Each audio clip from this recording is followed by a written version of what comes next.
السلام علیکم، بسم اللہ الرحمن الرحیم۔ میرے تمام دیکھنے والے ناظرین، سننے والوں کو، دیکھنے والوں کو، میرے بہن بھائیوں کو، سب کو السلام علیکم۔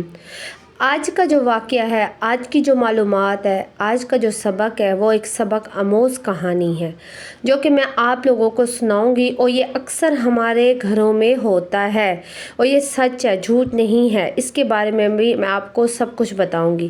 کہانی شروع کرنے سے پہلے، واقعہ شروع کرنے سے پہلے میں آپ کو کہوں گی کہ آپ لوگ میرے چینل کو ضرور سبسکرائب کریں، انم وائس کو سبسکرائب کریں اور بیل آئیکن کا بٹن دبا دیں۔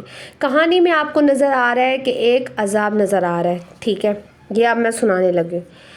یہ کہانی ہے ایک حافظ قرآن لڑکی کی جس پر قبر کا عذاب آیا۔ وہ کیوں آیا؟ کس وجہ سے آیا؟ 100 بچوں کو پڑھانے والی حافظ قرآن لڑکی پر عذاب آیا۔ وہ ایک حافظ قرآن لڑکی تھی اور وہ ماشاءاللہ اس نے کافی زیادہ بچوں کو قرآن پاک حفظ بھی کروایا تھا اور پڑھایا بھی تھا۔ ایک دفعہ ایک ایسا واقعہ ہوا جو آپ سنیں گے تو آپ کے رونگٹے کھڑے ہو جائیں گے۔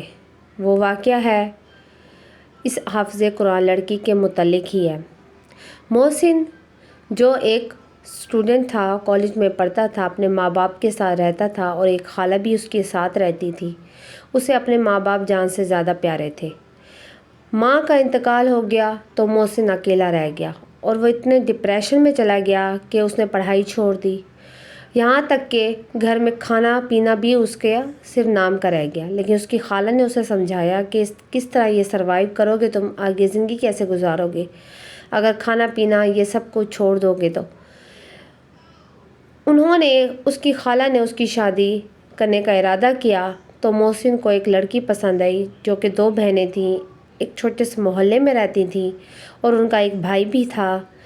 انہوں نے اس حافظ قرآن لڑکی کو اپنے گھر کی دلہن بنا لیا کہ ان کو پتہ تھا کہ ایک نیک اور حافظ قرآن لڑکی ہے اور یہ ہمارے گھر کو رونق بخش دے گی۔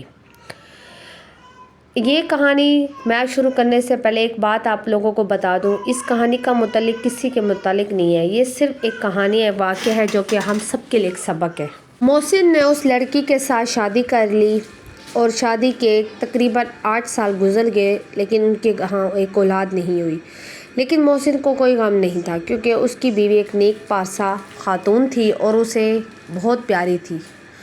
اس نے ایسا کیا، اپنی بیوی کو کئی دفعہ سمجھایا کہ تم ایک نیک پاسا ہو، حافظ قرآن ہو، اللہ تعالیٰ دیر کر رہا ہے تو اس میں کوئی اسی کی مرضی ہوگی، وہ ضرور ہمیں اولاد بخشے گا۔